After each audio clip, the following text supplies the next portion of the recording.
cheering him on. 400 meters to go. Let's bring him home. This is history unfolding on the streets of Vienna this morning. It's a Saturday run like we've never seen before. Listen at the noise. The crowd getting right behind him. Goodness me, 300 meters to go. He can see the finish line here. Neil Armstrong we had on the moon in 1969. We had Roger Bannister, the 4-minute mile 65 years ago. Edmund Hillary, the first man to climb Everest in 1953. We have 1 minute to go. Eliud Kipchoge is on his way here. It's not going to be a minute. This humble farmer who used to run 2 miles to school every day and back. He used to go to the nearest town on his bike to sell milk at the local market. And now, through hard work and discipline, he's pointing. Come on, he says. Eliud Kipchoge has the hand of history on his shoulder. He has less than 200 meters to go. Eliud Kipchoge, let's keep an eye on the clock, into the final 20 seconds. Eliud Kipchoge on his shoulder, 140, the unofficial time. There's his wife. Eliud Kipchoge storms into the history books in Vienna. 1:59.40, the unofficial time. The first man to run a marathon. Weaving through 29 Chicago neighborhoods, elite runners from around the world compete to break the tape first in today's Bank of America Chicago Marathon. Mo Farah returns to defend his 2018 title, while 2017 champ Galen Rupp challenges his pursuit for a repeat. Last year's women's champion Brigid Kosgei will have to fight off challengers Jordan Hsay and Betsy Sena to command the top of the podium. With U.S. Paralympic qualifications on the line, American push rim superstars Tatiana McFadden and defending Chicago champion Daniel Romanchuk look to qualify for the 2020 Tokyo Paralympics. Next on the 42nd running of the Bank of America Chicago Marathon. So projected now to finish at about 2:05.40.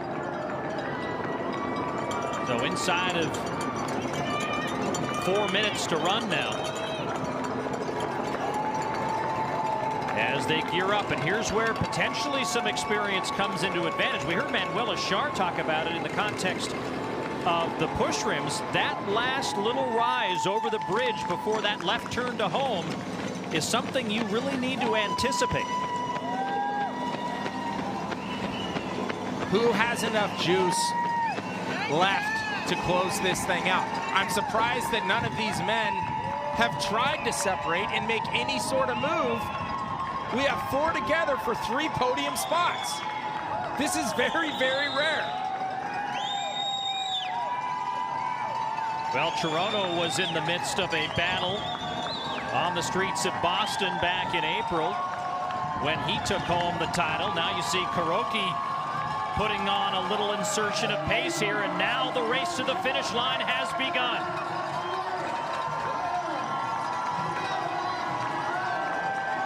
Benon Kuroki, who faded last year and finished in 9th, has decided to start his surge to the finish, and it's been covered by all 3 of the others: DeBella,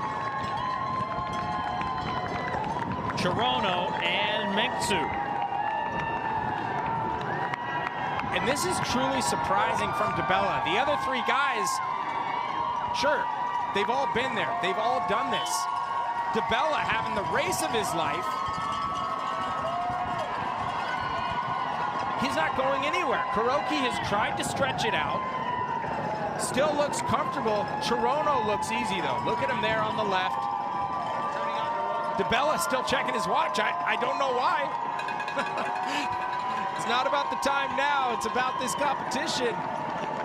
Mengzu is there. But it's DeBella.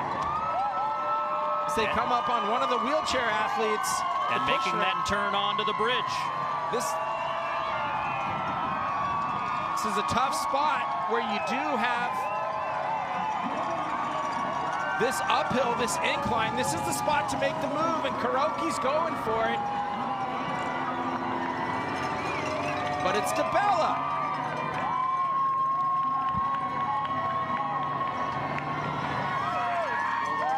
Shocking to say the least. Mengstu is there. He is really grinding.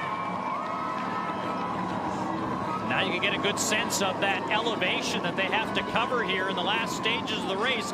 Once they crest that hill, again, they'll make the right turn for home with a little over 100 meters left in this race. It has all come down to a final stretch as DeBella, CHERONO, and Mengstu now the three in the mix. And look at those flags, Paul. You can really see the wind and how it's playing a factor. CHERONO, will we see him with another close finish down the home stretch? He has now moved to the lead ahead of DeBella. CHERONO trying for the second consecutive time to win an Abbott World Marathon Majors, outlasting a very close competition sprint to the finish. Give him a big hand!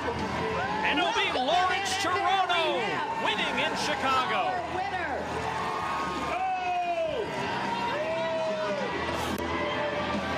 A win in Boston in the spring, a win in Chicago in the fall.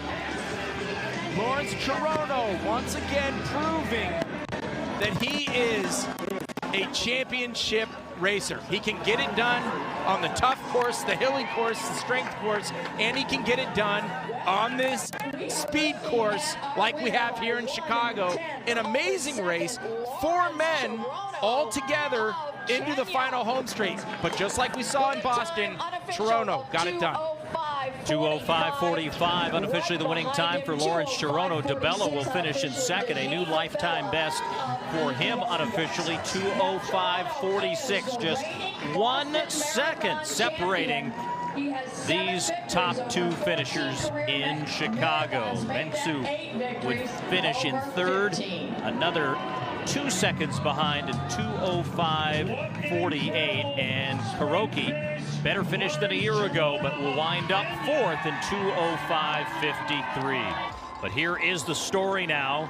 Brigid Kosgei, and you can see it on her face. She has put together an epic race to this point. She is now without the benefit of the pace setter Josh Cox, and she came through 40 kilometers still about a minute ahead of world record pace, but now she's got to do it alone.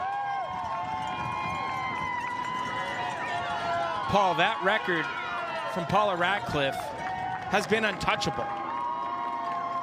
It has been deemed the record of records in athletics, in track and field, in road racing. No one has come close. For Brigid Kosgei, last year here in Chicago, won this race in 2:18:35. An amazing performance, put her in some rarefied air. Then this spring, what she did in London, not only did she run 2:18:20, that is very impressive, but it's the way in which she accomplished it. She ran 66:42 on the back half. At that point, everyone starts to talk. Is this possible? Could she go after Paula's record?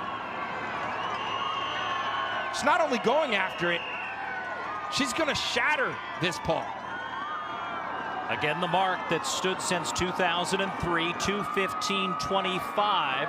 So now has 3 minutes to reach the finish line as she makes this penultimate turn now as she has to crest this final hill.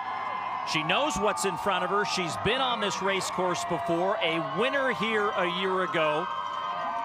Much of the narrative coming into this race was really the focus on another Paula Radcliffe record, a time that stood as the world record, 2:17:18 in 2002, that is now the course record. But this day, after an impressive and very brisk first 5K, the question became, was it sustainable? She backed off on that pace, but it kind of set the tone and set her pacing, and from that point on, she has been unstoppable. She crests the final hill. You see her coming up on Alex Monroe, representing Roots, running out of Colorado. He's an American development athlete. running very well. And you talk about leaps in performance. 2:18:20 is fast. She's looking to have a 4-minute personal best here, Paul. Well, on a weekend where we saw the first man in history run faster than 2 hours, now on a record-eligible course here in Chicago, Brigid Kosgei will defend her Chicago Marathon Championship and shatter the world record in the marathon.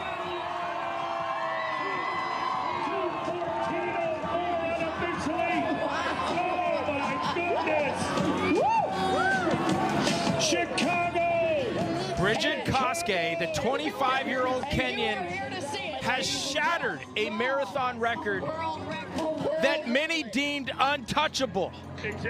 Kerry Pinkowski, the race director there in his 30th year, celebrating Brigid Kosgei's amazing performance, unreal performance, particularly after that first 5K. 2:10 marathon pace, closing it out and running 2:14.